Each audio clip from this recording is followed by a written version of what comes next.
I'm looking in the crowd, and I don't see anybody, no zombies, so nobody got bit. That's good.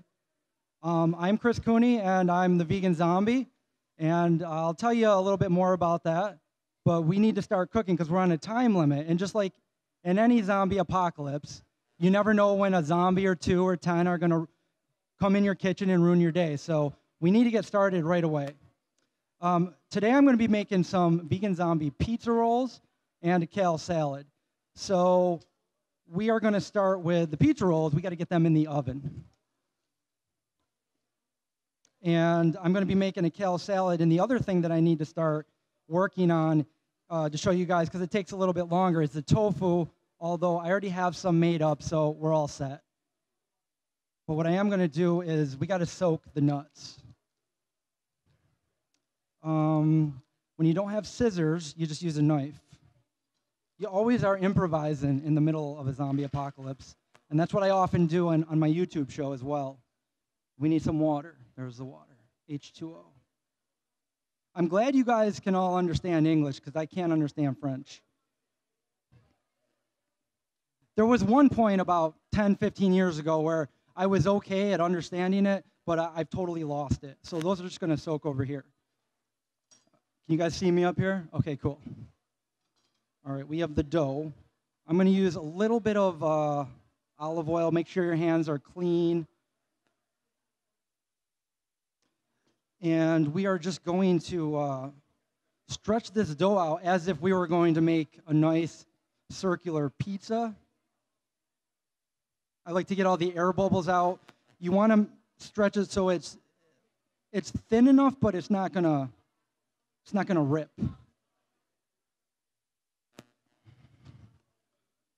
You can see that. And you don't want it to be too thick, because when you're making the pizza rolls, if it's too thick, you're going to have like a gooey inside. The outside's going to be nice and crispy and done, but the inside's going to be gross. We don't want that.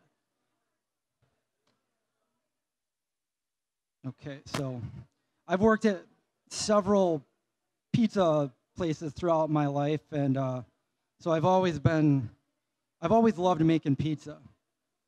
And this recipe right here, when we started our show, the show was me and my friend John.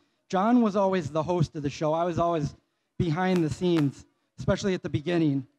But as time went on, I started, being the one in front of the camera. And when we first started the show, we went through all of our vegan recipes, and we started sharing them. And at first, John was the one providing with all the recipes at the beginning. And we went to film. I had all my camera, my lighting, everything out there, ready to film. And his recipe didn't work. It didn't hold up. So I said, well, I have a recipe we could use. It's probably not that good. Nobody's going to like it, but we can do pizza rolls. So we did pizza rolls, and the video got a lot of views, and everyone loved it.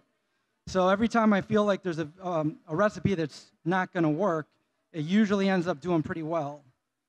And I think the reason why I didn't think anybody was going to like it, because I just assumed everybody knew how to make pizza rolls. Nobody wanted to see a video on that, but I was wrong.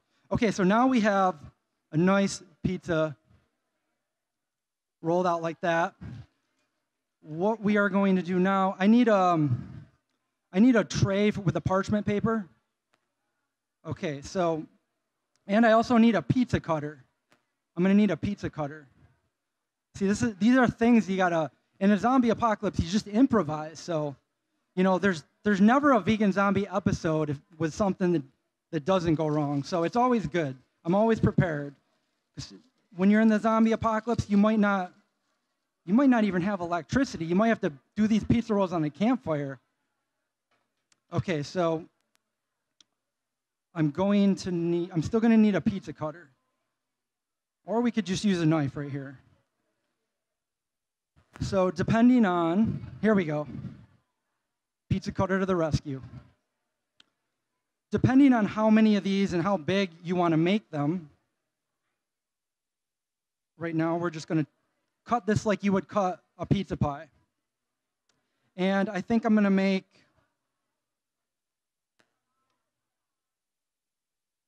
we're going to make 8. And if you don't cut them perfect, that's all right. Some will be bigger than the others. These are always party favorites. Whenever I go somewhere, like if I go to a potluck or something, in my cookbook, I'll either make pizza rolls or my mac and cheese. Everybody seems to like that wherever you go. Even if you go to a non-vegan one, people will eat that up and it'll be the first one gone. Okay, so you can make several different pizza rolls. What I'm doing today is I guess this is local to you guys, Gusta.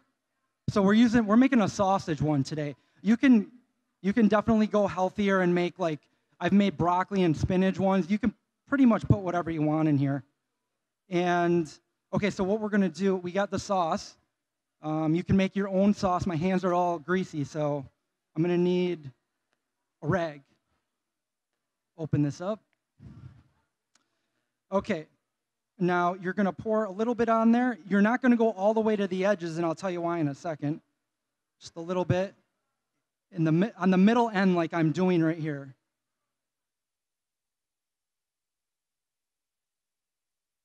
Just like that. Can everybody hear me okay? Yeah. Okay, so now that we have that, we have these sausages here. We're not gonna...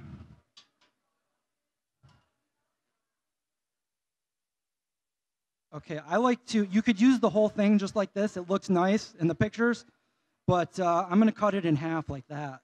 And then I'm just gonna kind of size it to each one. Put it there like that.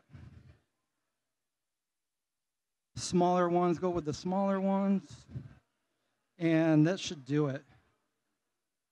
So I've never had this kind. Is it really good, the Gusta? Cool. Do you guys have the field roast ones up here? Yeah. Cut that one. And then this one will go like that. Okay, so perfect fit. Nope, not perfect. Okay, so we have one that doesn't have it. Should we open another one? Do we have any more of these in the back? Maybe one? Okay. And now, whatever else you want to put on there, I mean, we have a little bit of basil. Maybe I'll put some fresh basil on a couple of them. Like that. And my hands are so greasy, I'm just going to cut this. Because it's going to look funny if I try to open it. Okay. And then you're just going to put your cheese on there. I personally like to use Miyoko's cheese. Have you guys all had Miyoko's cheese? I know they don't sell it here, do they? It's amazing, a vegan mozzarella, and it melts awesome. If you guys follow me on Instagram or anything or watch my YouTube show, you've seen me use it a lot. I'm sorry that they don't sell it here. And then you can put... all right, so over here, I forget. Your guys' spices look different than ours. I mean, as far as the packaging. So I'm always looking like, what? Okay, so I like to, on top of that, maybe on a few of them, I like to put a little bit of fresh dried basil, spice it up. You can put whatever. You can put garlic powder, whatever. Okay, now the reason why I didn't put the sauce all the way to the ends is because now we're going to take the ends like this and we're going to stick it over there. And if you notice, I use the oil on the bottom of the crust. I'm not using it on the top of the crust because if you oil, it's not going to stick. Now, when you roll it, you want to do it nice and tight, but again, you don't want it too tight where it's going to break. And you're going to roll it. The end of this could be a little bit thinner. And then, so we have a pizza roll. Just going to put that right like that. And I'm just going to go ahead and do that with all of these right now. See, some of them are going to be a little bit smaller than the other ones.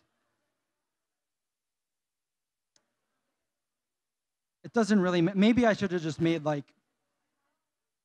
should have cut it into 6 or something, but it's all right. See, that's the thing. You can always there's no exact way to do it, you know? I'm making a mess over here. It's all right.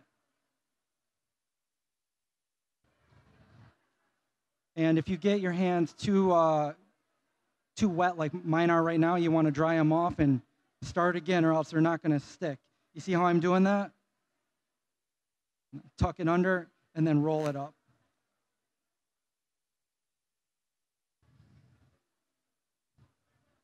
And we have an oven in the back going right now at, oh wait, did she bring me the other one? Oh yeah, here we go. We have an oven in the back preheated to 425 degrees Fahrenheit. So we're all ready to go. We got some help in this apocalypse.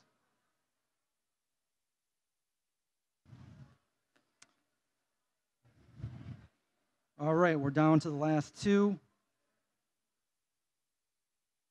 And if you have any extra dough left over, you can make like a breadstick, whatever.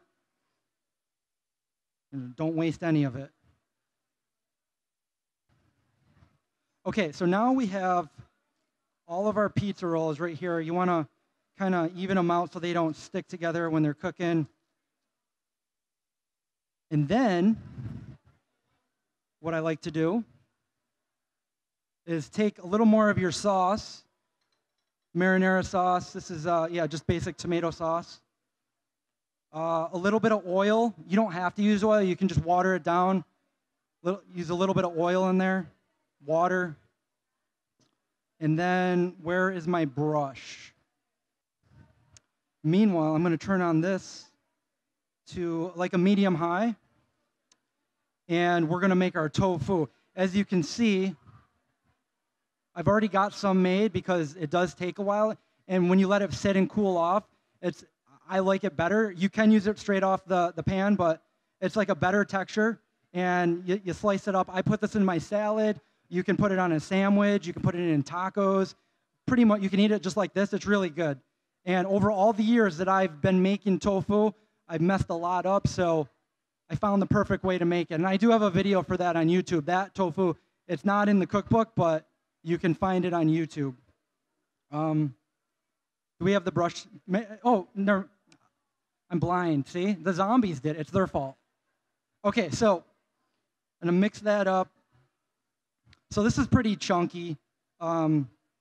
Just regular marinara would probably work a little better, but I like to brush right on top. You can also do this if you make a pizza. You can brush the crust of the pizza. It makes a very nice texture. It looks nice and it tastes nice. Makes it nice and crispy. So these are just about ready to go in the oven. Just like that. Okay, we'll give this to our zombie assistant. And they will go in the oven for about 10 to 15 minutes, more precisely probably 12 or 13. But I like to watch them to make sure they're not burning, depending on how tight you roll them or whatever. That will make a difference. And moving back over to the tofu. The tofu is going to take the next longest to make, but again, I've already got some made, so we're covered there. I like to take this and usually cut it into about 4 nice slices like that. I use extra firm tofu, and I'll put a little bit of oil in the pan. More recently, I've been doing a lot of cooking without oil, so air fryer works awesome. But for this recipe, we're using the olive oil. And then I just like to season this a little bit. I never press my tofu unless it's just like you got one that has just a ton of water in it. I don't bother doing that. This comes out really, really good. I'll use a little bit of a salt that actually dries some more of the moisture out of there. Throw this on my shoulder. Little bit of, I'm telling you, this always gets me screwed up. These are cool, though. I like them. Okay, so a little bit of pepper. You know, sometimes a lot of people don't like hot sauce. I don't like anything real hot, but some hot sauce, if it's not too hot, I'll throw some of that on there too. It'll give it a nice flavor and a nice color. And I always like to use paprika, smoked paprika preferably. This is just regular paprika. Just colors it up. And it helps it cook better too when you put these spices on it. And I'll flip them over in a little bit, and I'll put more on the other side. And now I have some more dried basil that cooks into it pretty nice. Okay, and so we have that going. And now we're going to we have the cashews. I'm soaking the cashews over here. We're going to make a kale salad. So I need a bowl. Do we have a bowl? Okay, so we have our nice kale over here. Does anybody like kale?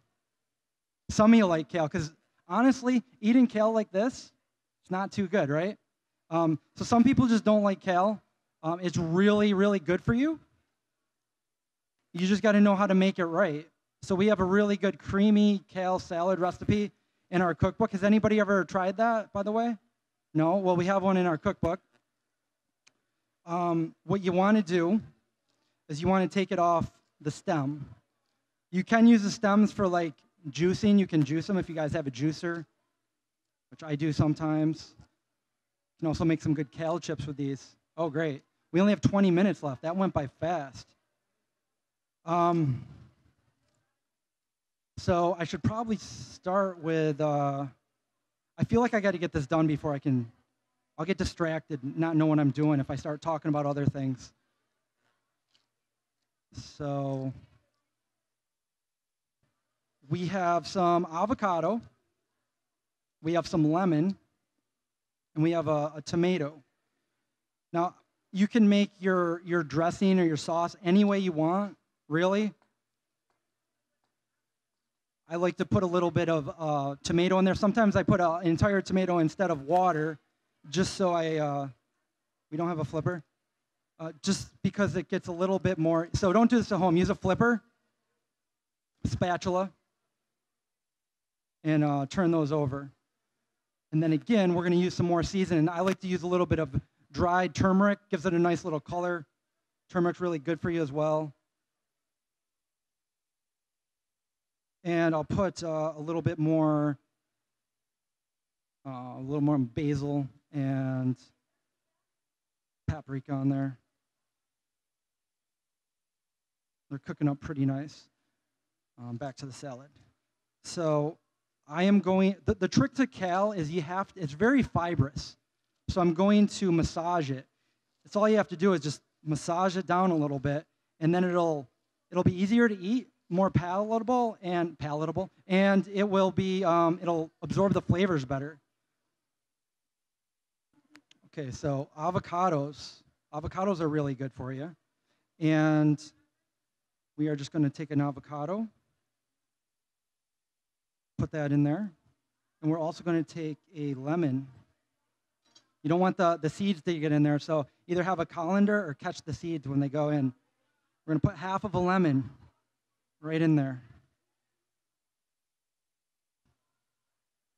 And the other half is going to go over here. Just make sure you don't get any of those seeds in there, or you might have a lemon tree in your stomach. Just kidding. Okay, you just brought me that. Thank you for the spatula over there.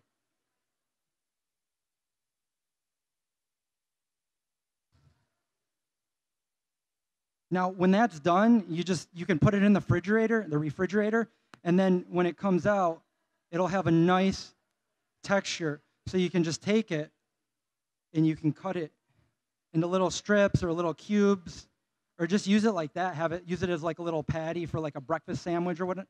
But look how good that comes out. I don't know if you guys can see, but it's the best way to make tofu.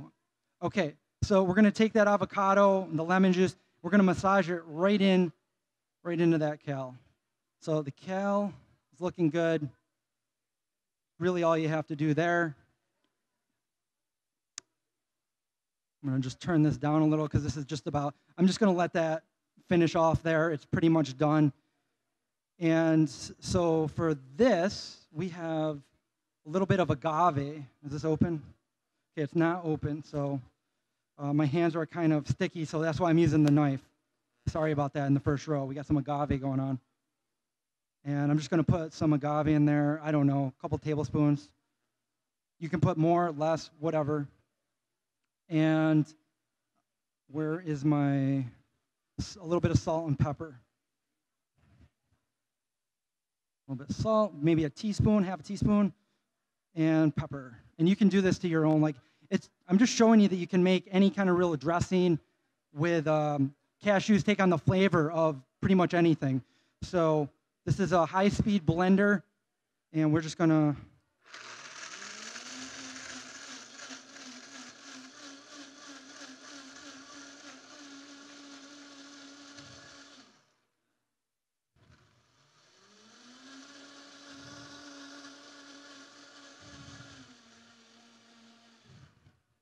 All right, so there we go. So now we have our sauce. I have a beet. Beets are great. You don't have to use beets, but I'm using beets today. And you can either use like a shredder, like a cheese shredder, grater, or you can, chop them up like I'm doing into a nice small dice. You can also cook these so they're more tender. But we're just doing it like this because sometimes you don't have a lot of time. Okay.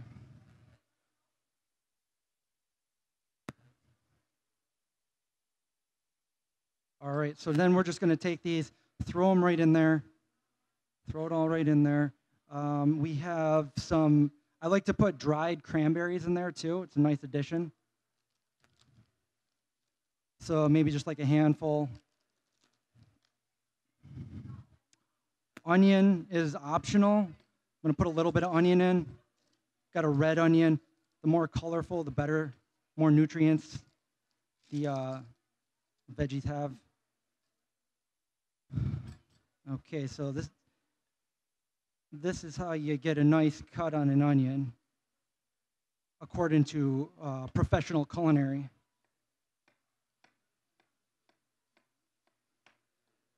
Now we're just going to get a nice few chops of onion, and we'll put that in there as well. We have another avocado because we want it a little bit chunky avocado in there because the other one's just massaged in. You can't even really tell it's in there. Okay, we just got to be a little bit careful when you do this if you have a really sharp knife. And do you guys have a spoon? Yep, we have a spoon right here. And you take it like this. We'll wait for a second here. So you can either do it like this and then put the dressing on top. You could put it in one of those squeeze bottles too to make it look really cool. So something like that. Now, sometimes I like to mix it in even more, but for now, just because we're low on time, I can't open these bags with my greasy hands. Okay. Open. There we go. Okay, so now I'm going to take my tofu and just kind of spread it around on top like that, and then I'm going to garnish it with some nice chia seeds. Okay, so let's try one of these. So here's the pizza rolls, just in time for the salad. How much time we have left? Okay. Let's see. I'm going to take one of the bigger ones to see if it actually cooked in the middle. Okay, it's a little bit doughy in the middle, so I'd probably leave it in there for like a few more minutes. Those smaller ones are probably cooked all the way, but it's a little bit doughy. So I would probably put them in for maybe 3 or 4 more minutes. And 1 second. Oops, sorry. Where'd it go? Is it gone? Oh, no, I'm blind. I'm just going to put a little bit of more. Sometimes I stop it halfway through. I pull them out and put more of the stuff on top. Your little marinara base. Okay, there we go. All right, so for the rest of my time, you guys are probably wondering, why zombies? So let's try to sum this up as fast as I can because it's kind of a long story. When I was 14 years old, I was introduced to being a vegetarian. It was 1990. We didn't have the internet. We didn't have YouTube. We didn't have Google. And I, as a kid, was really into martial arts. And my best friend that lived in my neighborhood, his family friend that was a little bit older than us, maybe 5 or 6 years older than us, was into a martial art called ninjutsu. And he was over that day, and I went over there and I talked to him. And he said that he would come into town and start training myself and a couple of friends ninjutsu. And it was like the best day of my life back then. So every month he would come into town 2 or 3 times, and we would train ninjutsu. Well, one day he came into town and he said, you know, because he lived his entire life like ancient ninjas did, like everything. And I was so fascinated with this. I wanted to do everything that he was doing. And he said that the ancient ninjas were predominantly vegetarian. So, of course, I wanted to be vegetarian from that moment. And he introduced me to tofu and tabbouleh, which I tried and I liked. And from that day on, I went vegetarian with a couple of my friends. And I didn't really know too much about it. I've always been an animal lover.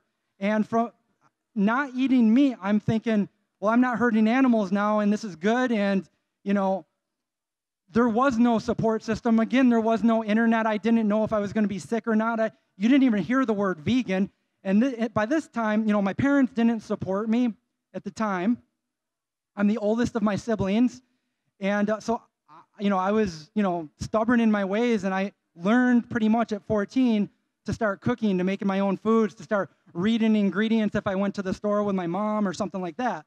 So over the next few years, I started hearing the word vegan, and it wasn't long before I was sitting at Taco Bell eating my vegetarian burrito, and it just dawned on me that now I understood, you know, what the dairy industry was doing, you know, just as bad as, you know, the meat industry. And at that moment, I no longer considered any animal products to be food. So it was like a no-brainer. I went vegan that day, and that was a little over 23 years ago. And things weren't like they are today. So you couldn't go into a store and buy something that was labeled vegan. And the vegan companies were far and few between. So we kind of had, it was like kind of like a leap of faith, because still in 1994, the internet, there was no Google, there was no YouTube, and it was kind of like a shot in the dark. Like, it was a leap of faith. I didn't care. I heard all the time that I wasn't going to be healthy if I was a vegan. Here I am as a long-term vegan. I just got my blood tested. I am a healthy vegan. So that was how I went vegan, and how I started the vegan zombie. So again, I'm young. I graduated high school, and I didn't know what I wanted to go to college for. How much time we have left? I didn't know what I wanted to go to college for, but I knew I loved making film. I always did. My dad would make movies when I was little, and I wanted to be a film director, but I knew at the time there was no, you know, we didn't have YouTube. We didn't have editing software that we have today. And I wasn't independently wealthy, and I didn't know anybody in Hollywood, no directors. So I figured that I would just do this as a hobby. What else can I go to school for? What can I be passionate about? And I wanted to be a special agent in the FBI. I wanted to catch violent criminals and put them away, and that was what I was intrigued in. I went to school. I got my degree. I got the best grades I could. I went to, I got jobs that were in the job field, and I failed. I never quit. I did not quit. I failed because I finally hit the age requirement where I could no longer be in the FBI. And I was really bummed out, but I could sit there and be depressed and bummed out, or I could do something about it.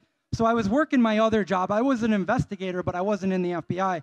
And I was driving the back roads of upstate New York, and I was just really bummed out. I'm like, I don't want to do this the rest of my life. What can I do that I'm passionate about? And immediately I started thinking, like, what do I love? I love making film. I especially love the horror genre, and I've been vegan for half my life. So I put those together, and I came up with the concept of the vegan zombie. It was a movie. I went home, I wrote up a script. It's a movie where the zombie outbreak was through the meat and the dairy that the people ate, and the vegan was the star of the show. And I wanted to make this movie. I knew it was going to be incredibly low budget, but I wanted to do the best I could. So I started watching all these do-it-yourself YouTube shows and stuff like that, how to edit, how to do visual and special effects. And I just went out there and started making a YouTube show, because at the time when I started the channel, there were no cooking shows on YouTube. There were no vegan shows on YouTube. And I wanted to make something that I was interested in myself. What would I watch? So I made a vegan cooking show that was set in the zombie apocalypse. And I started sharing my recipes as, vegan with my friends that we made for like the past 15, 20 years together. Every time we'd have like a vegan Thanksgiving or something. So we took these recipes and we put them up on YouTube. And sure enough, we started getting more and more people watching. I'm like, oh my God, people love this. So the movie went on the back burner and the YouTube show became our main thing. Not too long after, people wanted us to make a cookbook. And so we put up a Kickstarter. Everybody knows Kickstarter. So we did a Kickstarter and we ended up making 3 times what we were looking for to make a cookbook. So now our cookbook is in German, French, and English.